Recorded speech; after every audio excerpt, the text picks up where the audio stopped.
Welcome to The Culture. We rest at the pulse of the community, providing all things news, music, fashion, events, and everything that we talk about in between. It's a lifestyle. We are The Culture. Hello, hello, hello. It is an awesome Friday. Welcome to The Culture. I'm your host, Jessica Garrett-Motkins, coming to you live. We have joining us the Vice Chair for Miami-Dade County Public Schools, Dr. Steve Gallen. Welcome to the show, Dr. Gallen. Good afternoon, Jessica. It's all back to the culture. When I'm back home. How you doing? Beautiful Friday. Doing well. As we said backstage, we are delayed in our broadcast, but we will not be denied. The people want to know about our state with Miami-Dade County Public Schools, and that's a discussion that we're going to have today. This week, Miami-Dade County Public Schools issued a statement which said that the Miami-Dade Schools Police Department has investigated 40 threats of violence since the beginning of 2021-2022 school year and has made about 6 arrests. Half of those incidents have taken place within this last week. Dr. Gallen, what is your take on this? I think there has been an elevation of this issue at the local, state, and national level, most recently because of the significant tragedy that happened in Michigan and in one of our schools across this country, in which some of these threats, whether the student was drawing unacceptable images of violence and crime and death in the classroom, and that there was not the appropriate response. So once you have that level of elevation of attention to these particular issues, you are going to see somewhat of an increase. There is something to be said about whether or not there is a significant increase in these incidents, or there's a significant increase of these incidents being reported, or are these incidents that occur, that are reported, are now being covered. So I want to juxtapose those three distinctions. So things happen, and things happen all of the time.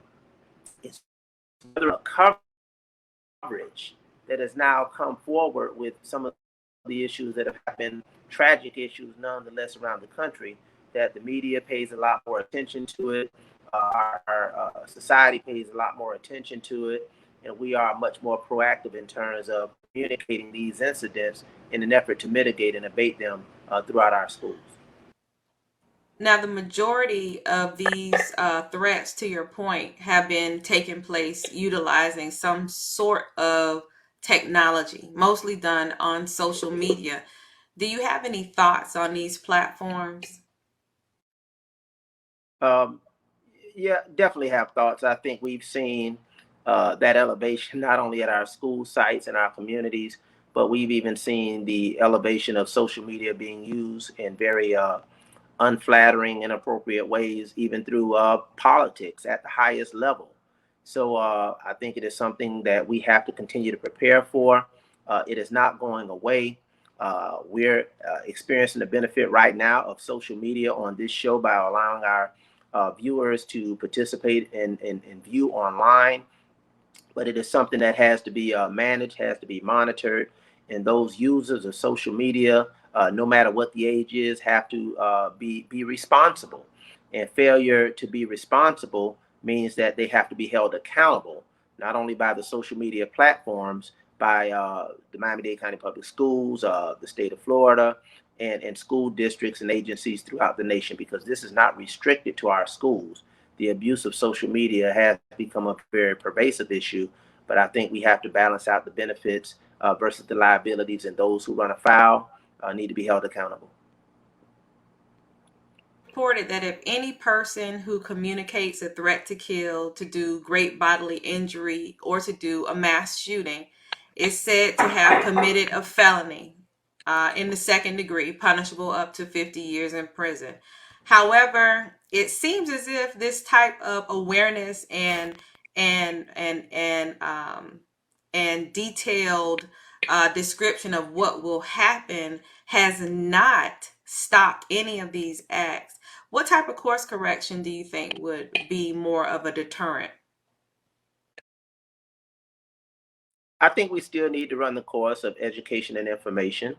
Having been a high school principal for 7 years, I think there's something to be said about individuals having to be made an example of, that it is not fun and games, that it is not funny, that it is not humorous, and that when their peers see that these issues are taken very seriously, that there are consequences for these violations. I've seen through experience that the majority of our students will comply accordingly, that are not involved in this type of behavior, and that unfortunately these few represent a very small percentage of our student population who goes to school each and every day.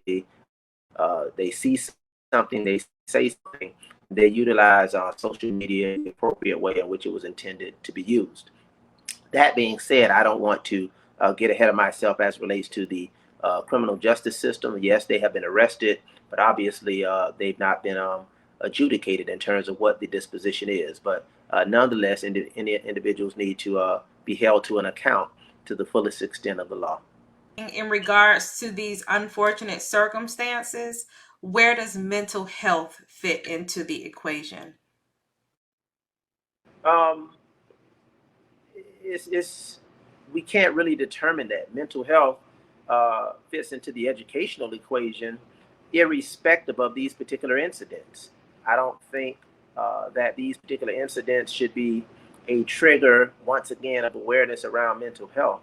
I think mental health should be something that educationally we remain committed to, irrespective of unfortunate and tragic incidents. There has been obviously a means by which a nexus relative to mental health is made between some of the incidents that have occurred. I'm not saying that is not a valid nexus to establish. However, we do know that sometimes students, irrespective of some of the challenges that they may face, make decisions that are not very good decisions to do things that are not very good things. So mental health is something that should be pervasive. It should be something that we remain committed to, but we should not always make the assumption that some of these incidents and these behaviors are triggered by mental health issues facing our students. Some students, and quite frankly, some people who do bad things simply do bad things, and they knowingly do things that are bad. Alberto Cavallo called a press conference on yesterday to address his departure from MDPPS and to cite his allegiance to Miami.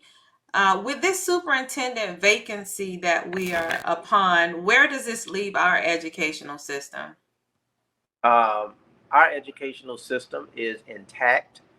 We have a committed, proven, experienced, dedicated school board, which, as you know, represents the ultimate authority in the Miami-Dade County Public Schools. The superintendent reports to the board. So the board is intact, representing the people, constitutional officers. We want to definitely commend Mr. Caballo and thank him for his not only years of service as the superintendent, but his decades of leadership and service to the Miami-Dade County Public Schools and the community.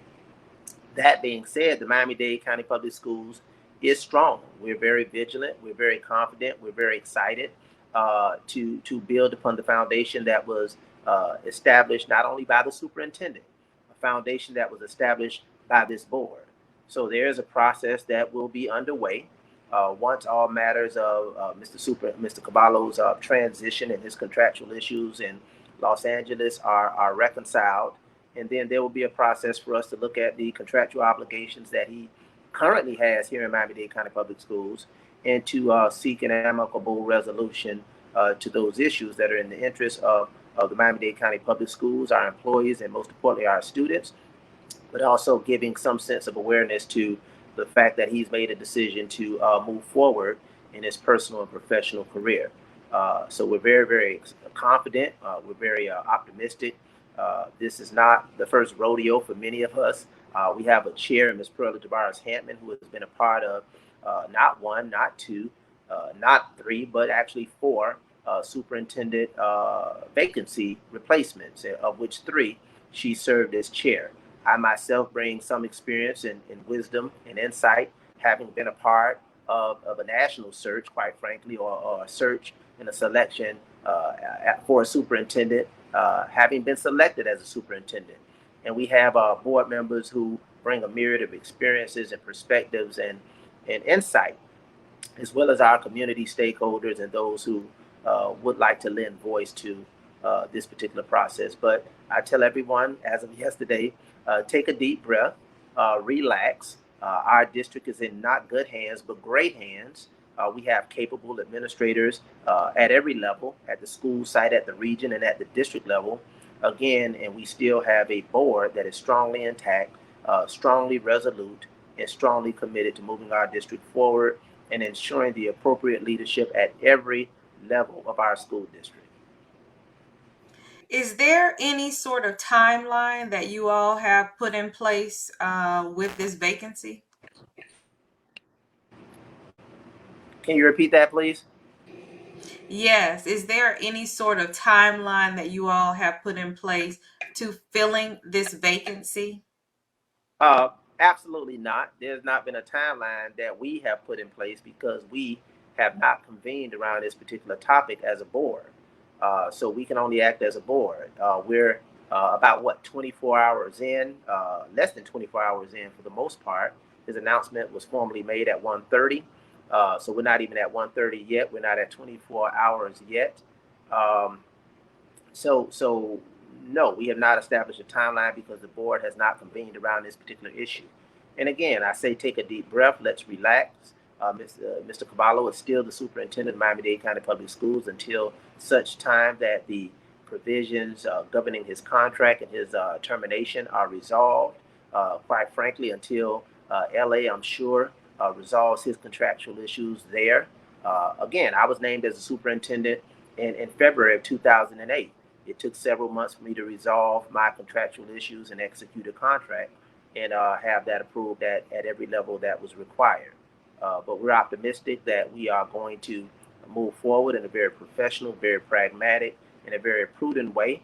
And again, I think it's on a personal note, I think it's important to move with some sense of conviction, some sense of acceptance, and some clear sense of reality that it is time to move forward.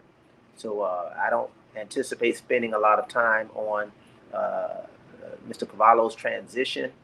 My time and the board's time, I think, will be better spent on looking forward to the next superintendent and who will work alongside the board to move this district forward and build upon the great things that we already have in place. I do believe that that the residents and parents are looking to the next superintendent. And with what you just said in regards to the timing of how long it takes for such a position to be taken, do you think the announcement was a bit premature? Absolutely. I commend Mr. Cavallo for the manner in which he communicated this particular issue. He first and foremost did the right thing by communicating with the board. This was not a New York, as I described publicly, debacle. He handled this very well, of which, again, I was not a part of the meeting relative to the anticipated New York issue. I did not attend that meeting. Since I've been elected, that's the only meeting that I did not attend, and I knowingly did not attend the meeting. Moving forward, this was handled in the best manner possible, knowing that Los Angeles Times had broke the story, that obviously it was being communicated here and around the country. And I think it was important for him to sewage and communicate the facts from fiction, to have this community, this district, the media be aware from his mouth to their microphones of what the circumstances were. So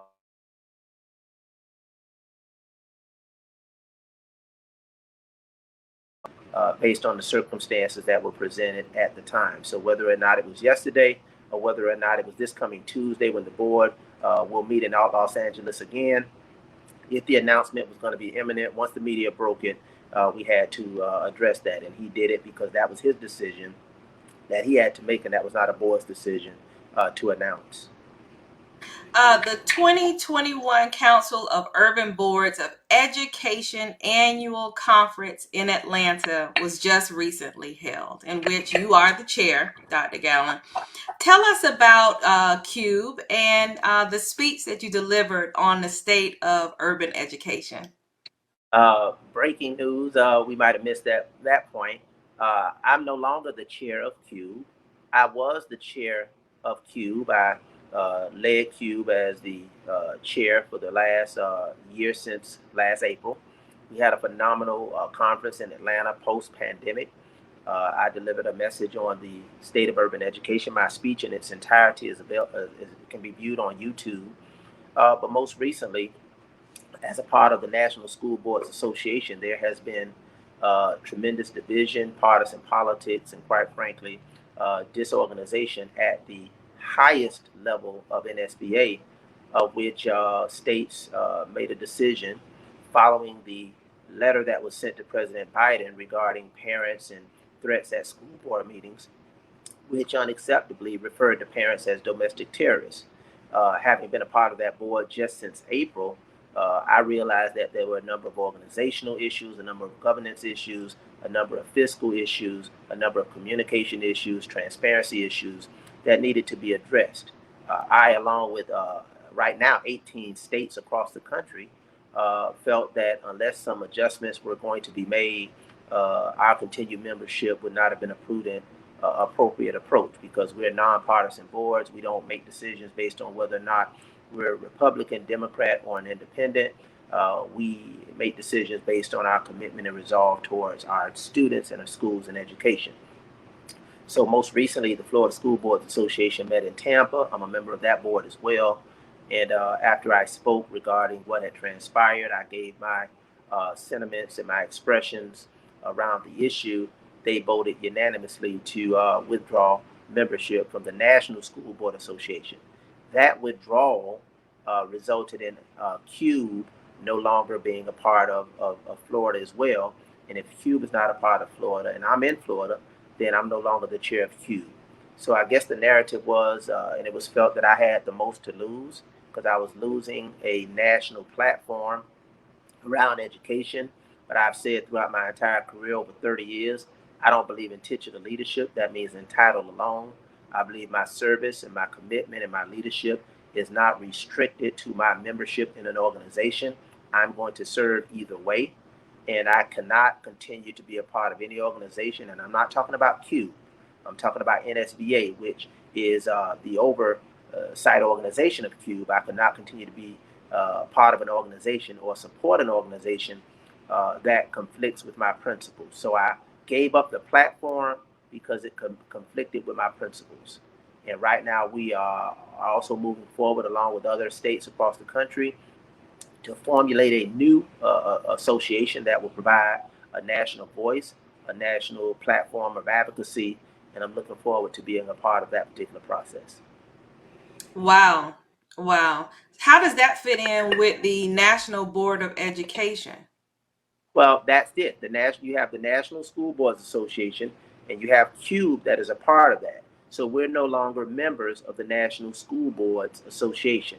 So once your state is not a member, your district cannot be a member because that's part of the bylaws. And because our state withdrew its membership, which most people felt that it hinged significantly on my sentiments, because across the state of Florida, because I was the chair of CUBE, which is a national platform, I had the most to lose. And my colleagues across the state did not want to impose a situation, impose a vote that would potentially take away that platform, because they fully support and believe in the voice that I have provided nationally around issues of urban education. And once I conceded that I could not continue to support the National School Boards Association, my colleagues across the state found that degree of comfort and confidence, and I was willing to concede my platform because it conflicted with my principles. And I'm looking forward to the next iteration of this work and the organization that we will eventually formulate with other states. Right now, we're at about 18 states across the country that withdrew their membership. 18 states.